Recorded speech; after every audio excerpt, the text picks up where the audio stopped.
Everyone, again, welcome back to your IT class. So today we are going to start our session 4, that is basic writing skills part 1. So before we start our today's session, let's have a small recap of what we have done in our last class. So if you can remember, in the last class we had done what?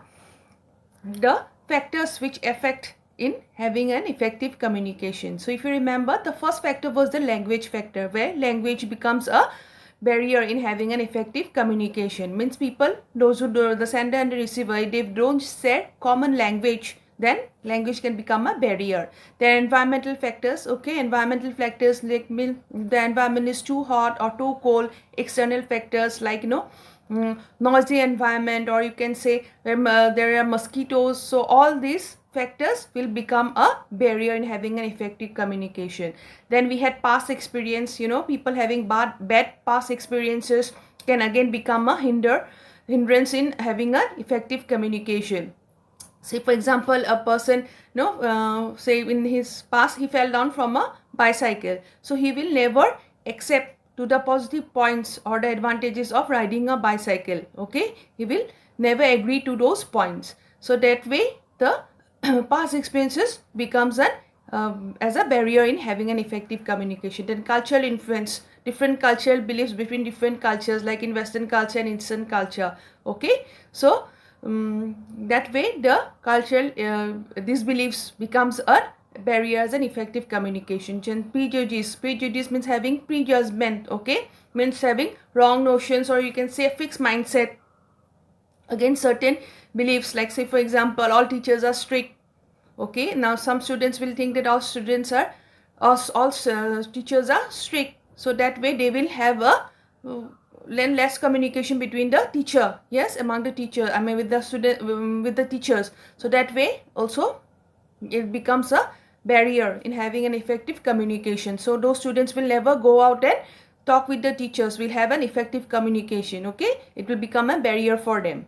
Then feelings and personal factors. Now feelings, for example, so you can say when we are feeling low, when we are not well, yes, sometimes we don't like to have communication, we don't communicate. So that's how feelings becomes a barrier as an in an effective communication. Then personal factors, having low self-confidence. Yes, if you don't go out, if you don't meet people, you have low self-confidence, and that your personal factor that affects in having an effective communication.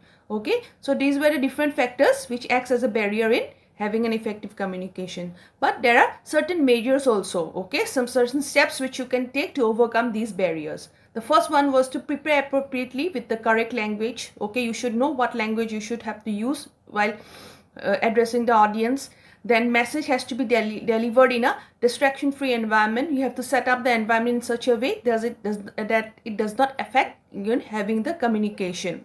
Then you have to gain the receiver's confidence by appreciating, by giving them encouragement. Okay, by giving examples of role models who have overcome any difficulty in the past, so that way you can encourage the audience.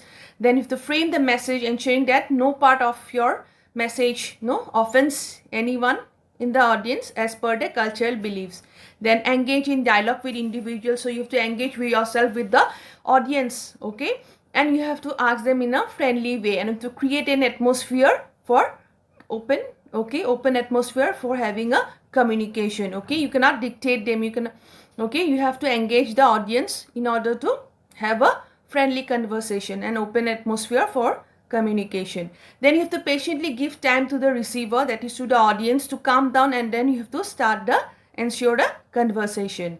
So last but not the least, we know that effective communication is a very important skill in our day-to-day life. Okay, to build up our personality. So these were the different barriers and the measures which we have learned in our last class as a what to have a good communication skill. Okay, so this was from our previous session. So let's come to our today's session, that is basic writing skills. So in today's session we will have these as our learning objectives. That means you are going to have knowledge on first is sentence construction, phrases, and then the kinds of sentences. So let us go. So what is sentence construction? So this is the introduction which is given here, and some topics are given which you have already done in class 9. So let's start from sentence construction.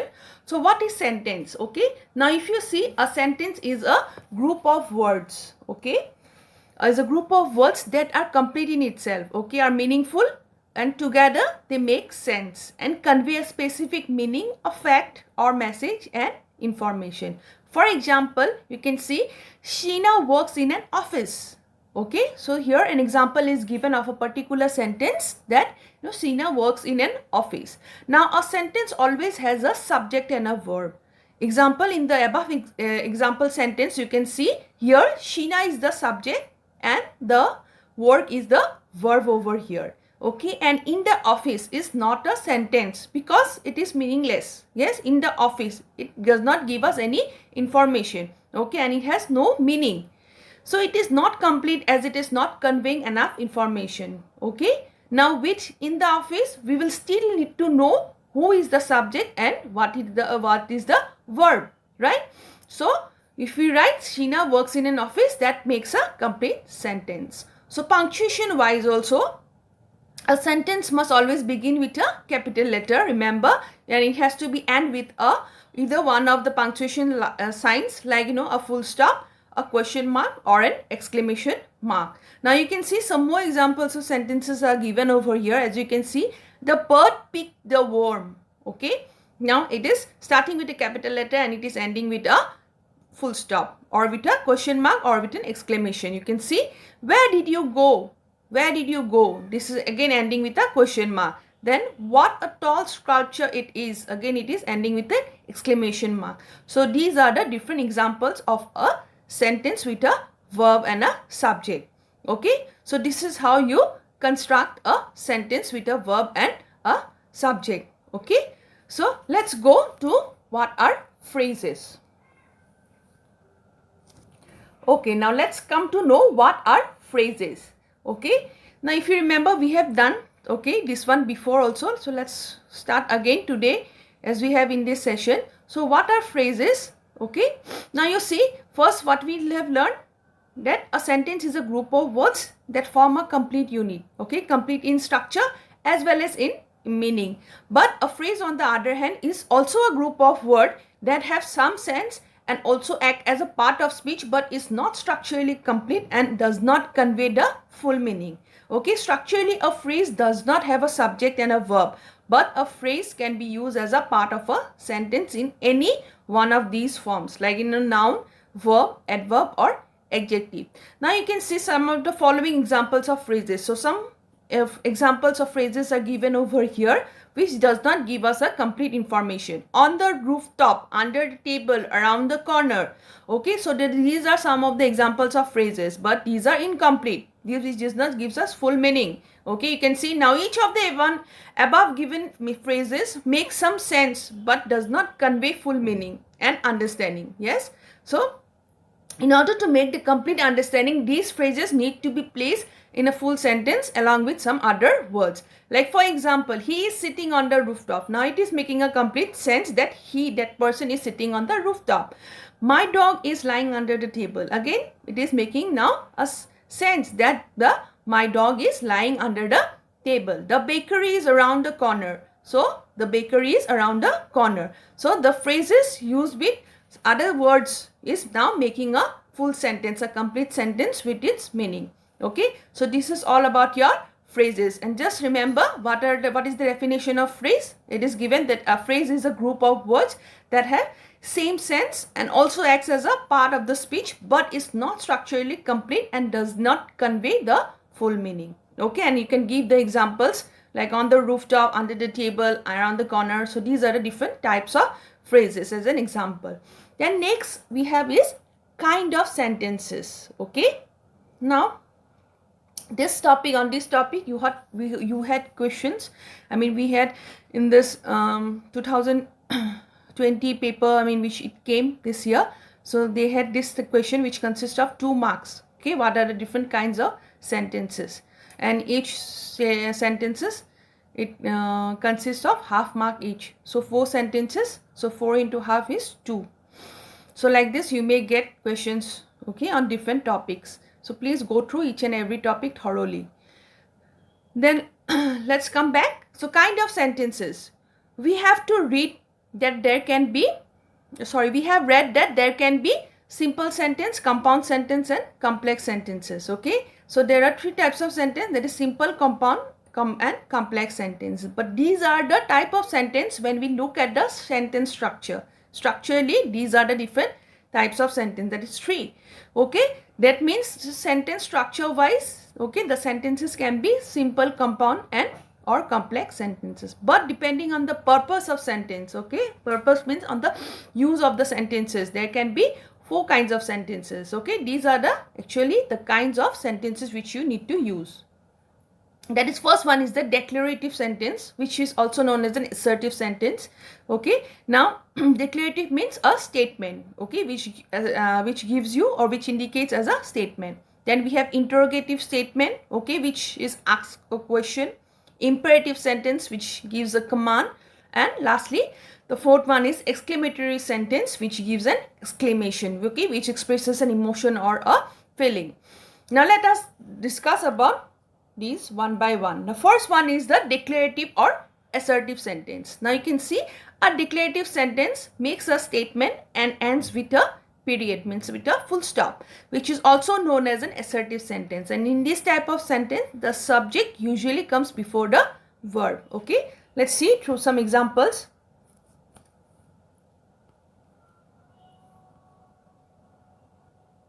You can see, for example, my mother gifted me a book. Navda is a hard-working girl. James sings. Yes, all different types of sentences. You can see past tense sentence, present tense sentence, future tense, simple sentence, compound sentence, etc.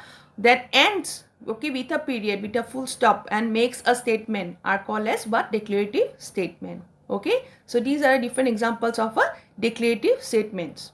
Sorry, sentences. Okay, then which indicates as a statement, as a, okay. Then next we have is a interrogative sentence. Now what is interrogative sentence? A sentence that asks a direct question is an interrogative sentence. Okay, a sentence which always asks a question, a direct question, is known as an interrogative sentence.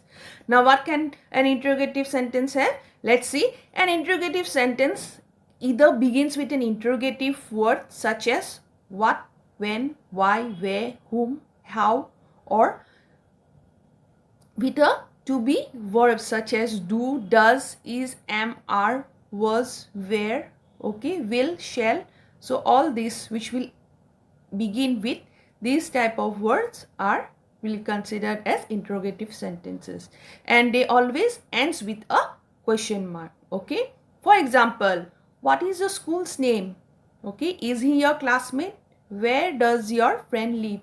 All these are starting with what, where, or you can say to be verb such as is. Yes, and they are ending with a question mark. So these are the examples of interrogative sentence which asks a direct question. Then next we have is imperative sentence. Okay, you can see here the sentence that express a command. Okay, that a sentence, the sentence that express a command, instruction, prohibition, request or advice are imperative sentences. The imperative sentence begins with a base form of the verb. Its subject is not explicitly given. Instead, the verb you is by default understood. For example, you can see here, note the subject you is not explicitly mentioned in any of the following example imperative sentences. Turn off the lights, it is a command. Be brave, an advice. Please do me a favor, a request. But here the word to is not mentioned, but you can understand. Okay, notice all the above sentences use the base form of the verb turn, be, do. Okay, not as turning or no turns or turn or was or were, okay, or doing, did or done. Okay, then you can see one more example, go to school, okay, which use the base form of the verb go here. Okay, that means go to school. Again, it is giving a command. Yes, that means go to school. So these are the different examples of imperative sentences. Okay, then here we have next one is the last one is the exclamatory sentence. Okay, which conveys a some strong feeling or an emotion. Okay, sentences that convey some strong feeling or emotion are known as exclamatory sentences. The exclamatory sentences begins with words like what or how, okay, etc. Usually, not always. Okay, usually they begin but not always, and ends with an exclamation mark. For example, what a weather. Yes, it's feeling, no, what a weather. Okay, how cute. Yes, emotion. Then what's terrible end of a movie? No, you are expressing. So these are all examples of exclamatory sentence which convey some strong feeling or an emotion, and they always ends with the exclamation mark. How lovely this song is, right? So these are the different examples of exclamatory sentences. Okay, so today only up to here we have the first one. What we did was sentence construction, phrases, and the different kinds of sentences. Okay, now let us summarize of today's session. So what we have learned is that a sentence is a group of words that are complete, meaningful, and together they make a complete sense and conveys a specific meaning. Okay, a fact, message, or any information. For example, Sheena works in an office. Now in the example, the subject is the Sheena and the verb is work. Okay, and in an office it does not gives us any meaning without the subject and verb. Okay, so next we have learned that a phrase is a group of words that have some sense and also acts as a part of speech but is not structurally complete and does not convey a full meaning. Okay, some example of phrases are, you can see, on the rooftop, under the table, but they have got no complete meaning. It does not convey us any complete meaning. It has to be used with the other kinds of word.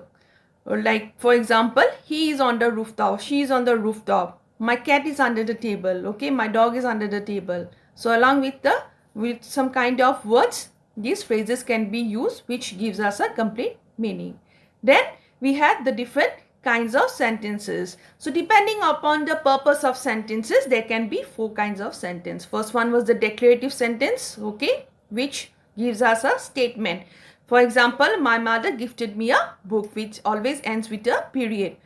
Then we have interrogative sentence, okay, which directly asks a question and ends with a question mark. For example, where does your friend live?